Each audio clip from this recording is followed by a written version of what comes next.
Hello, my name is Maribel Ortega, and welcome to my life today. Today, I am going to talk about the three steps that you need in order to use a growth mindset. And I want to start today with quoting John C. Maxwell. And I really love this quote. It says, "People with a positive attitude focus their time and attention on solutions, not problems." Just about anybody can see problems. And this is where a growth mindset comes into play. Through all the crises that we're going through, we have to imagine that it's going to eventually get to a better place. The process will be difficult, but we need to move forward. A growth mindset is relevant for performance management.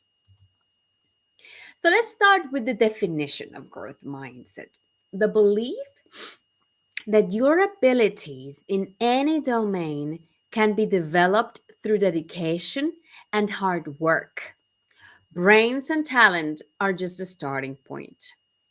So it's domain specific, like music, art, cooking, technology, a particular client. And this is important. It's domain specific. No one has generalized a generalized growth mindset or a fixed mindset to that matter. You believe that you're not inherently or innately good or bad in any particular domain. And it turns out that that belief has an enormous impact because what we believe, those beliefs that we have, then they transform into actions, and our actions transform into habits. And those habits, they incentivize those beliefs. So it starts with the beliefs. If you believe that you're good and or you believe that you're not good, that's going to be true. So, are you inherently, innately good or bad in a particular domain? A fixed mindset is the belief that you're not innately good at something. Let's say technology. Maybe you just never really played much with technology and didn't learn to code. So you're convinced that you're not innately a technology person.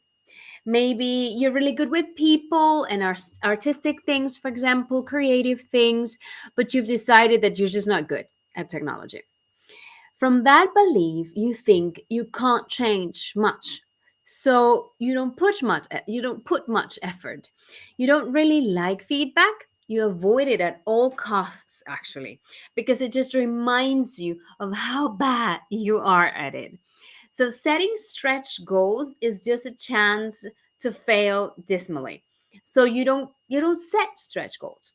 And that's a problem because stretch goals are where you get the most learning from. And then finally, when you work with someone really good at technology, you become less confident. A positive role model makes you feel less confident. So that's an expression of having a fixed mindset around a particular area. Now think about this. If you're trying to make someone digitally savvy, but they have a fixed mindset about technology, giving them a mentor, no good. Giving them feedback, no good. Giving them a training course, no good. Giving them a positive role model, no good either. Nothing really works. If they have a fixed mindset, nothing really works. So the mindset we have is upstream from all kinds of interventions we want to do with people. There's almost no point trying to help someone who has a fixed mindset around a particular domain. And this is a really important insight. On the other hand, the growth mindset is the belief that we can get better, that we can change. It does take effort, it needs feedback. Stretch goals are good, and other successes is a chance for me to actually learn. So, whether it's technology or working from home or dealing with this much change or unexpected things or being a people's person or being customer focused, whatever it is certainty. It is this certainty that with effort and an open mind, you can get better at something, right? So, the first thing you need to do in order to start working with a growth mindset is to notice when you or someone else is saying, I'm not good at this technology thing. I don't think I can deal with this much uncertainty, or this constant change isn't easy for me. I don't like these hybrid meetings, whatever it is. So as we hear ourselves saying this, we can just literally add the word yet. I'm not good at this technology thing yet. I don't think I can deal with this much uncertainty yet. Or this constant change isn't easy for me yet. I don't like these hybrid meetings yet. And as we say that to ourselves, we shift everything about how we function. When you start applying this new habit, 90% of people who have learned this and start applying it, they notice and shift habit, they are able to change to a growth mindset. And this is from research by the Neuro Leadership Institute. It's not that you need to get better at everything. There are some things that really just don't matter in your life. But then a situation can change in your life, and suddenly you need a growth mindset around that domain. So it's also just fun to kind of like challenge yourself a little bit and keep growing. Our brains are quite good at making significant new connections. Building whole networks is really good for your brain as you age, for memory, for all sorts of things, actually. And here we go, there are three critical habits that we need in order to create a growth mindset. The first one is to experiment. The second one is to value progress. And the third one is to learn from others. And these are the three critical habits for living with a growth mindset. I suggest that you don't try and learn these all at once. These are things that you want to learn one at a time, embed, and apply, right? So, to experiment means trying out new procedures, ideas, activities, pursuing ideas, asking questions, forming hypotheses. So, I actually do mean experiment in the sense of trying new things out. For example, you say, I think I might do better if I start working an hour earlier and take a mid morning break. So that's a hypothesis, and then you can test that out and see how it goes. Questioning your beliefs, gathering information, trying things out, and then adapting. That's totally key. So more than ever, we need to be agile and we need to be innovative. And innovation requires risk taking.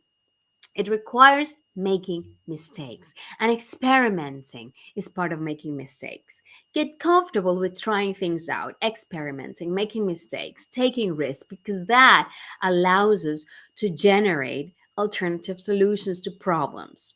It helps us engage in new behaviors, and it helps us take note of outcomes and learn from them. There are lots of things we know how to do in our lives. So we do the same things over and over again. Creating a new habit takes conscious effort, though. We want to start adopting a growth mindset. And if we want to do that, we need to make a conscious effort to experiment, make mistakes, and learn from them.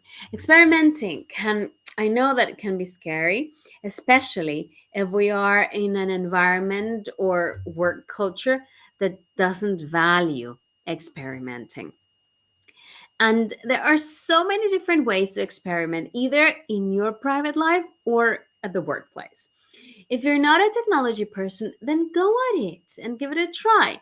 Maybe alone first or ask for someone to help you, whatever at the beginning feels more comfortable for you. So try new approaches to solving problems. If you have a fixed mindset around something, it's important to accept that the first time things might not work well. But guess what? It's okay. The world doesn't fall apart because of trying out something new. When we keep getting that feedback from ourselves, it creates a positive feedback loop that is sending signals to the reward mechanisms of your brain. The more rewards we get, the more likely we are to engage in new behavior. So, especially leaders need to be aware of this. We need to send the right signals that experimenting is good, that mistakes are expected, that when you make a mistake, you won't get punished. This is really important. Now, the second habit that you can start doing is to value progress. Your progress is the second kind of foundation. That means realizing it's also about the journey.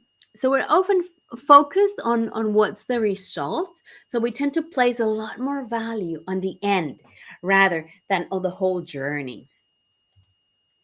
And research has shown that often people who adopt a fixed mindset around a particular situation tend to have a snapshot of a moment in time of their performance.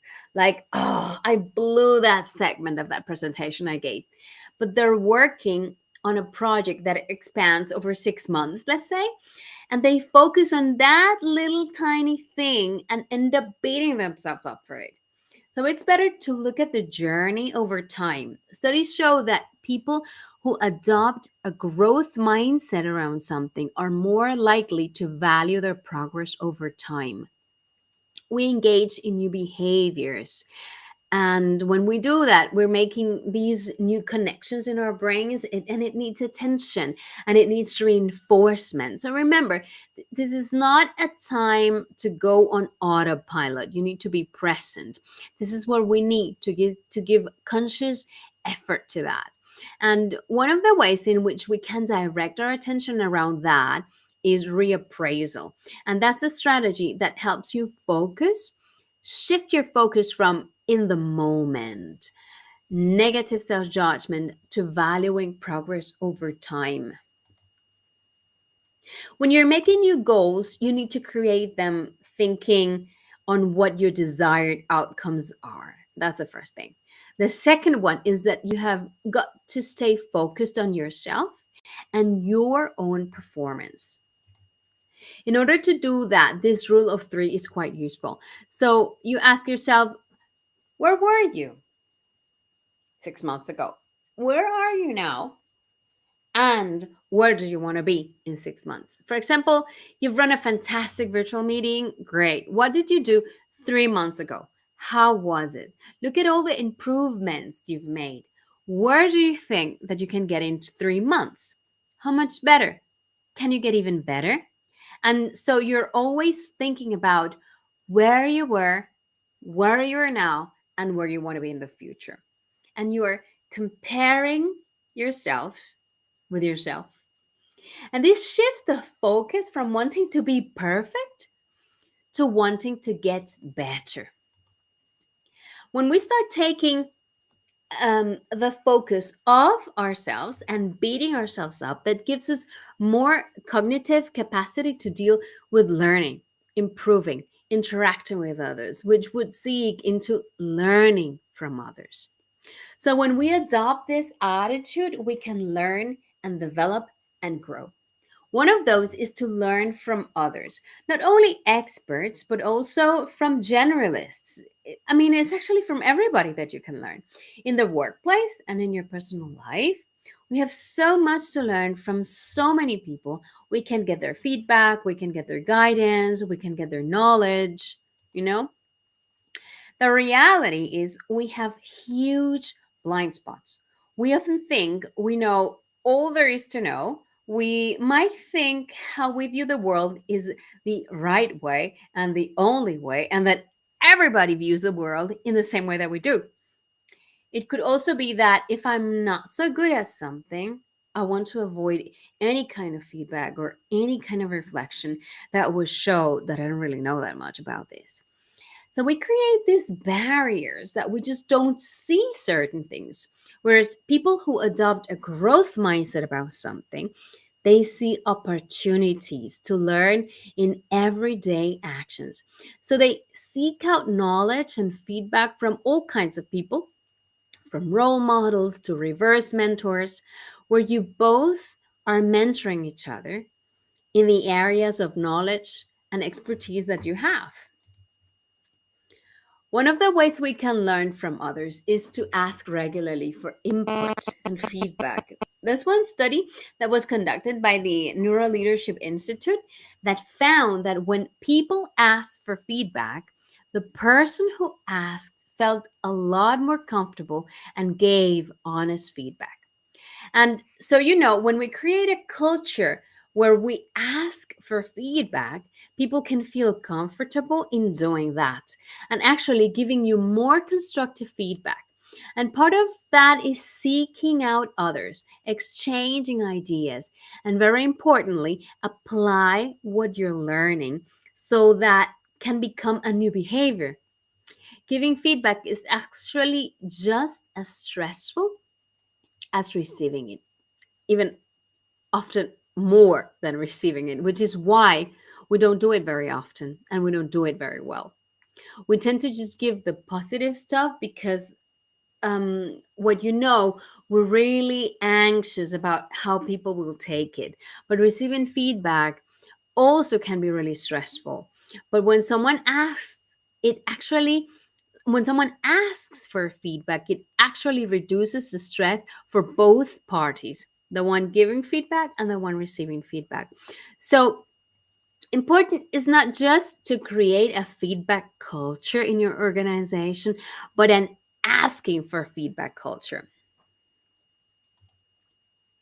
So, you've got these three habits now, and you want to build them one at a time.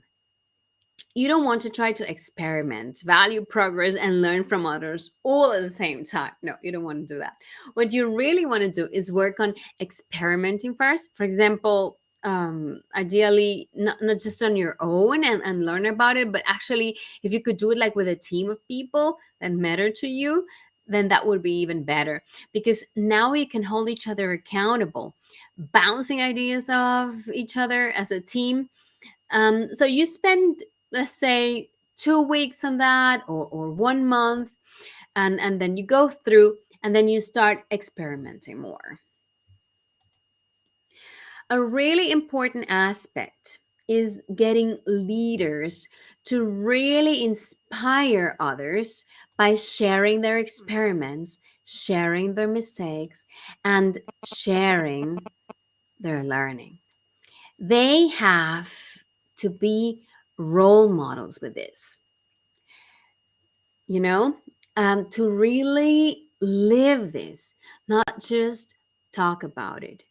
One of the things I've observed with teaching growth mindset in organizations is that people see how it helps them also with things outside of work, like with their partnership, with their teenage kids, with their exercise routine. It helps them to not just be a better leader, but a healthier, more successful human being. That's all from my side today. The three habits that can help you to start using a growth mindset in your life. See you next week.